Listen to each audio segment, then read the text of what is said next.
Assalamualaikum warahmatullahi wabarakatuh. Saya Adityo dengan NIM 2138003 Universitas Negeri Padang, Fakultas Teknik Jurusan Teknik Mesin dengan mata kuliah Sistem Konversi Energi. Baiklah, di sini saya akan mempresentasikan project based learning saya yang berjudul Pembangkit Listrik Tenaga Mikrohidro Menggunakan Turbin Francis. Baiklah, masuk ke dalam pembahasan. Bab 1. Pendahuluan. A. Latar belakang. Energi merupakan kebutuhan yang tidak pernah dipisahkan dari kehidupan manusia, di mana energi adalah keikutan manusia untuk bertahan hidup. Salah satunya yaitu energi listrik. Dengan energi listrik, manusia dapat melakukan hal yang menunjang kehidupan mereka.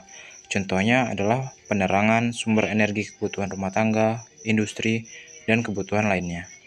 Pada saat ini, bahwa kebutuhan energi listrik di Indonesia lebih besar daripada ketersediaan energi listrik itu sendiri. Hal ini dikarenakan ada beberapa faktor, yaitu yang pertama, meningkatnya populasi penduduk Indonesia. Yang kedua, banyaknya peralatan yang membutuhkan energi listrik. Yang tiga, menurunnya sumber energi listrik. Dari beberapa faktor di atas, maka diperlukanlah pengadaan sumber energi listrik agar ketersediaan energi listrik bisa sebanding dengan kebutuhan energi listrik. Dengan pengadaan sumber energi listrik ini, tidak hanya bisa digunakan untuk ketersediaan saja, tetapi agar bisa menjadi cadangan energi. Sesuai dengan keputusan Menteri Energi dan Sumber Daya Mineral Republik Indonesia tentang pengesahan rencana usaha penyediaan tenaga listrik,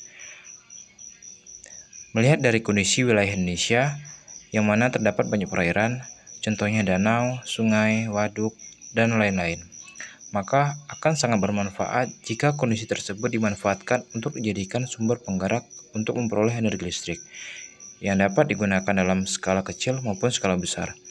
Pembangkit listrik tenaga mikrohidro adalah alternatif sumber energi listrik bagi masyarakat PLTMH. Dapat memberikan banyak keuntungan bagi masyarakat, terutama pedesaan dan seluruh wilayah Indonesia. Di saat energi mulai menipis dan memberi dampak negatif, maka air dapat menjadi sumber energi yang sangat penting, karena air merupakan energi terbarukan yang ketersediaannya tidak terbatas. PLTMH sendiri adalah tenaga mikrohidro, suatu pembangkit listrik berskala kecil yang menggunakan tenaga air sebagai penggerak, misalnya saluran irigasi, sungai atau air terjun, alam maupun bendungan yang sengaja dibuat manusia dengan cara memanfaatkan tinggi air terjun dan jumlah debit air maupun tekanan air. Perancangan PLTMH untuk meningkatkan ketersediaan sumber energi listrik ini menggunakan turbin Francis. Prinsip kerjanya adalah memanfaatkan beda tinggi head dan jumlah debit air yang mengalir melalui intake diteruskan oleh saluran pembuah hingga penstock, yang kemudian akan memutar poros turbin sehingga menghasilkan energi mekanik. Turbin akan memutar generator yang terhubung pada poros turbin sehingga dapat menghasilkan energi listrik.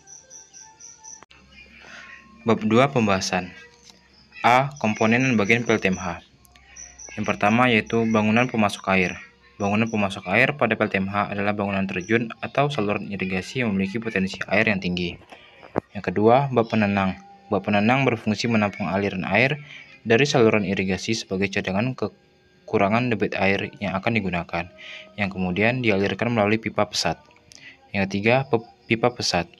Syarat pipa pesat harus dapat bertugas sebagai pengantar air dan tidak boleh bocor, serta harus dapat mengimbangi tekanan air. Yang keempat, turbin. Turbin merupakan bagian penting dari sistem mikrohidro yang menerima energi potensial dari air dan mengubahnya menjadi energi mekanik. Yang kemudian energi mekanik ini akan memutar sumbu turbin pada generator. Yang kelima, generator. Berdasarkan arus yang dihasilkan generator dibedakan menjadi dua macam, yaitu generator AC dan generator DC. Generator AC menghasilkan arus bolak-balik dan generator DC menghasilkan arus searah. Yang B. Prinsip dan cara kerja PLTMH. Pembangkit listrik tenaga mikrohidro adalah suatu pembangkit yang memanfaatkan perubahan tenaga air potensial dengan ketinggian dan debit tertentu menjadi tenaga listrik. Aliran air yang dibendung sebagai bangunan pemasok agar mendapatkan debit air Q dan tinggi jatuh air H yang kemudian air yang dihasilkan oleh saluran melalui saluran pengantar air menuju ke bak penenang. Bak penenang dihubungkan dengan pipa pesat dan bagian bawah yang terhubung dengan pipa pesat dipasangkan turbin. Turbin akan berputar setelah mendapat tekanan air P dan perputaran turbin dimanfaatkan untuk memutar generator. Setelah mendapat putaran yang konstan, maka generator akan menghasilkan tegangan listrik dan akan disalurkan melalui jalur kabel distribusi atau JTM ataupun JTR. C. Turbin Francis. Bagian-bagian turbin Francis yaitu yang pertama sudu pengarah. Berfungsi untuk mengarahkan air yang dimasukkan sehingga aliran air berubah menjadi searah. Yang kedua, casing spiral. Cairan masuk ke penstock ke casing spiral yang mengelilingi runner. Casing ini disebut ataupun dikenal sebagai gulir casing atau collet. Luas penampang casing ini menurun merata sepanjang keliling untuk menjaga kecepatan fluida konstan dalam besar di sepanjang jalan yang menuju guide fan. Yang ketiga, guide on stay fans. Fans atau baling-baling berfungsi untuk mengkonversi bagian dari energi tekanan fluida di pintu masuk ke energi kinetik dan kemudian untuk mengarahkan cairan pada pisau runner pada sudut yang tepat. Yang keempat, ada sudu runner. Sudu runner berfungsi untuk mengubah energi hidrolis air menjadi energi mekanis. Yang kelima, poros turbin. Poros turbin berfungsi untuk meneruskan torsi dan putaran ke poros generator. Yang keenam, pipa hisap. Pipa hisap berfungsi untuk mengubah energi kecepatan menjadi energi ketekanan. Yang ketujuh, draft tube. Draft tube berfungsi untuk mengurangi kecepatan air buang untuk meminimalkan kehilangan energi kinetik di outlet. D. Performansi turbin Francis. Yang pertama, daya air.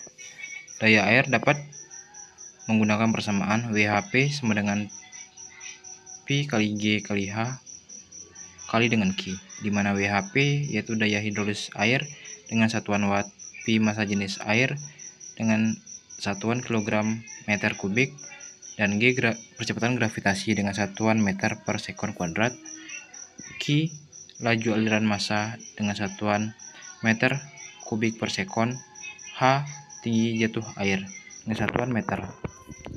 Yang kedua, daya keluar turbin. Daya yang dikeluarkan turbin adalah daya poros, yang mana mengubah energi hidrolis menjadi energi mekanis. Dapat menggunakan persamaan BHP sama dengan I dikalikan dengan N, di mana BHP yaitu daya mekanis dengan satuan watt, N kecepatan putar dengan satuan RPM, dan T torsi dengan satuan Newton meter. Ketiga, ada daya listrik, yaitu daya poros yang dihasilkan turbin yang diubah oleh generator dengan persamaan PL sama dengan VJ dikali dengan IJ, di mana PL daya listrik efektif, VJ tegangan jangkar dengan satuan volt, IJ arus jangkar dengan satuan ampere. Yang keempat, efisiensi turbin dengan persamaan NT sama dengan daya mekanik dibagi dengan daya air dikali dengan 100%. Yang kelima, ada output turbin. Output turbin dapat dihitung dengan persamaan P sama dengan P kali G dikali dengan HE dikali dengan Q dikali dengan NT, di mana P output maksimum dengan satuan kW, HE yaitu head efektif dengan satuan M, Q sama dengan debit dengan satuan meter kubik per sekon, P massa jenis air dengan satuan kilogram per meter kubik, G percepatan gravitasi dengan satuan meter per sekon kuadrat, NT efisiensi maksimum turbin dengan menggunakan persen. Yang keenam, kerugian head mayor. Dapat menggunakan persamaan HF sama dengan 10,67 dikali dengan Q pangkat 1,85 dibagi dengan C pangkat 1,85 dikali dengan D pangkat 4,87 lalu dikali dengan L, di mana HF kerugian head akibat gesekan dengan satuan meter, Q debit air dengan satuan meter kubik per sekon, D diameter dalam pipa dengan satuan meter, L. Panjang pipa dengan satuan meter. C. Resistance koefisien. Selanjutnya, E. Gambar desain dan skema alat. Yang pertama adalah skema bagaimana turbin Prancis bekerja menggunakan aliran bendungan. Yang selanjutnya adalah di mana ada bagian-bagian dari turbin Prancis itu sendiri, yaitu ada water inlet, main shaft, operating ring, water guiding device, spiral case, wheel fan, steering, runner, draft tube, guide fan, head cover. Dan selanjutnya yaitu keseluruhan dari turbin Prancis itu sendiri, di mana dapat kita lihat aliran fluida masuk dan aliran fluida keluar, serta sudu yang terletak di tengah cover turbin Prancis. Berikutnya adalah desain dari sudu turbin Prancis.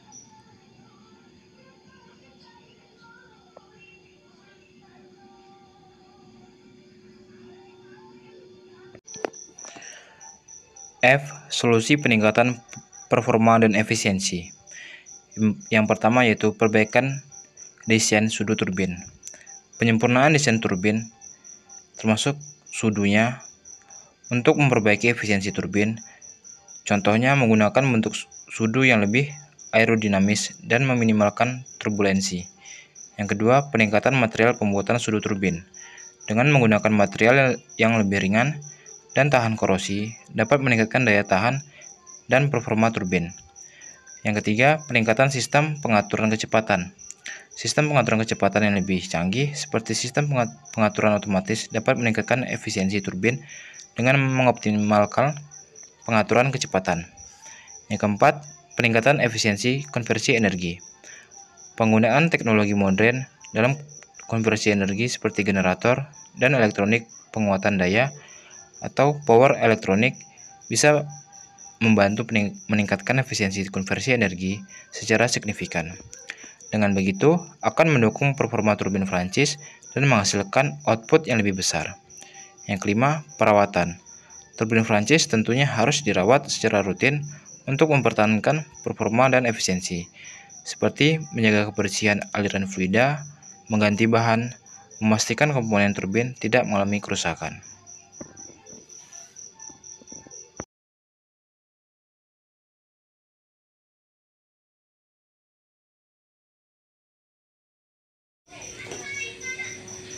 Sekian, terima kasih. Mohon maaf jika ada kesalahan dan keterbatasan saya dalam pembuatan video. Saya sudahi dengan wassalamualaikum warahmatullahi wabarakatuh.